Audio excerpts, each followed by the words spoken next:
年年情人節都整松露朱古力，不如今年搞搞新意思啦。朱古力棒棒，bon喺法文度係解好食嘅意思，棒棒即係話好食好食。喺開始之前，請 follow 我哋嘅頻道啦。喵！首先準備食材：可可脂、油溶性色素，記得係油溶性色素啊，同埋一個朱古力模。如果你朱古力模之前係洗過嘅話呢，就一定要晾乾佢，然後用棉花清潔，尤其是啲水漬，否則呢，佢就會影響我哋嘅成品噶啦。唔好用廁紙啊，因為廁紙啲纖維係會刮花個朱古力模噶。首先將可可脂溶化，因為我份量太少啦，所以我決定用隔水法。你見到大部分嘅可可脂溶化就可以啦。點樣分水溶性定油溶性色素？如果你見到材料入邊有水，就係水溶性色素啦。我試一次用水溶性色素滴落可可脂度，當你點攪都見到有一粒粒嘅話，你就知道你自己用錯咗啦。加入色素，色素嘅多少同顏色隨你喜歡，設計自己喜歡嘅圖案。今次我就會用兩隻顏色，黃色同紅色，兜圈畫啲圖案上去。當然你都可以發揮你自己創意啦。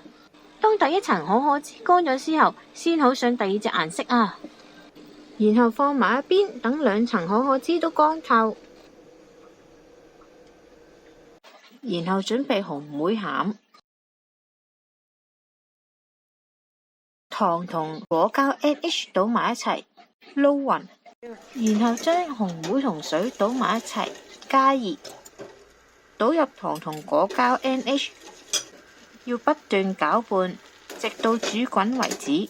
倒返入個碗度，然後擺入雪櫃備用。喺調溫之前，我哋要準備晒所有嘅工具：一個乾淨嘅盤，一個朱古力鏟，一盆凍水，同埋一個溫度計，同埋一個擠袋。然後我哋就開始調溫朱古力。喺呢度我只係大概咁講一講，而且我用嘅係白朱古力。如果你想知道詳細嘅，同埋你想用其他朱古力嘅話呢，就記得 click 入上面嗰條 link 度。首先用隔水法將白朱古力溶化，溶化溫度大概係45度。盤底千祈唔好掂到啲熱水啊，唔係呢，你就會熱壞啲朱古力噶啦。然後我哋要準備一盆凍水或者冰水，將朱古力嘅溫度降返去26至27度，然後再擺返落熱水度，將溫度再提返去至到28至29度。溫度對朱古力嚟講係非常之重要，至2度之差都可以令到你成品係失敗。然後攞返上咗色嘅朱古力模，戴上手套，搽一層薄薄嘅朱古力喺上面。用朱古力鏟刮返靚個面，朱古力入擠花袋，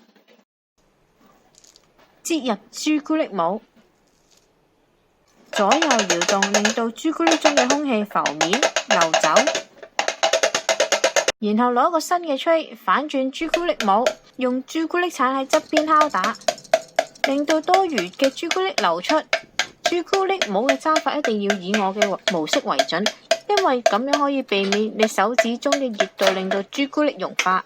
用朱古力鏟將個模面同埋四邊刮返乾淨，唔可以留有任何嘅朱古力。然後將個模反轉擺，吹乾，令到多餘嘅朱古力可以流返走。然後再準備荔枝白朱古力餡。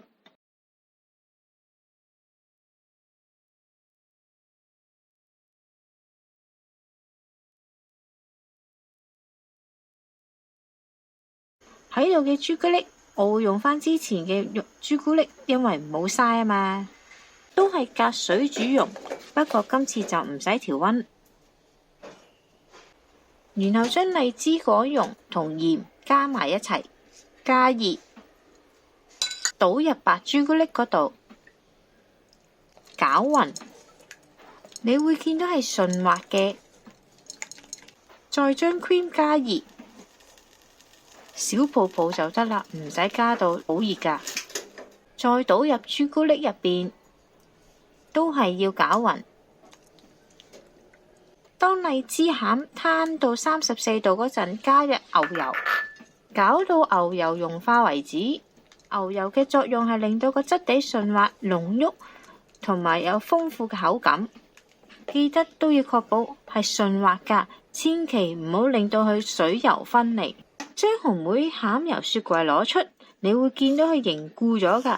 而家喺呢個時候就用 blender 將佢 blend 溶佢。呢個時候千祈唔好用玻璃碗，因為好易打爆個碗㗎。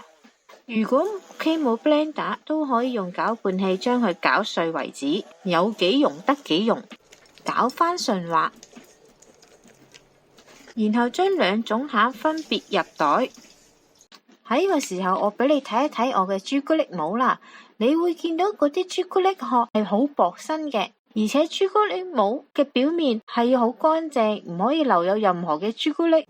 而家首先將紅莓餡擠入，份量大概1/2或者1/3，然後擠入荔枝餡。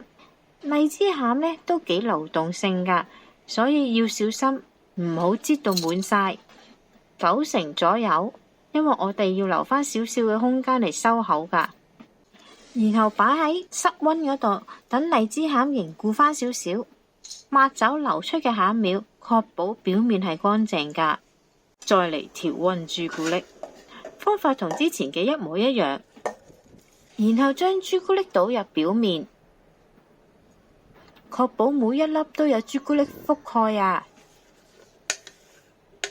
呢個時候記得要快手，因為朱古力好快硬㗎。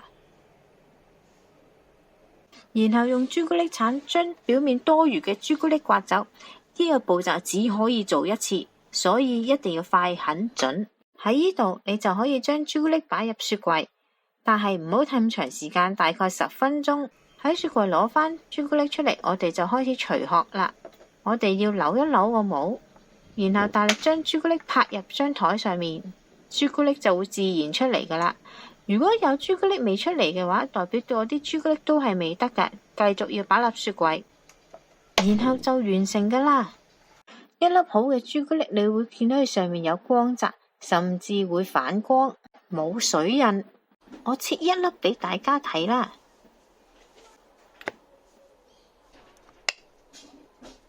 你會見到個殼係薄身嘅，上面嗰層係紅莓醬，下低嗰層係荔枝朱古力餡。因為佢嘅主要成分都係白朱古力，所以佢嘅朱古力呢都係偏甜嘅。亦都因為佢有陣紅莓餡，所以佢存放嘅溫度呢只可以係16度。今日嚟到呢度啦，詳細嘅食譜我哋會擺落 Facebook 嗰度。有興趣嘅大家可以去睇一睇，請 like 我哋嘅 Facebook 同埋 YouTube，以便獲得更多嘅資訊啦。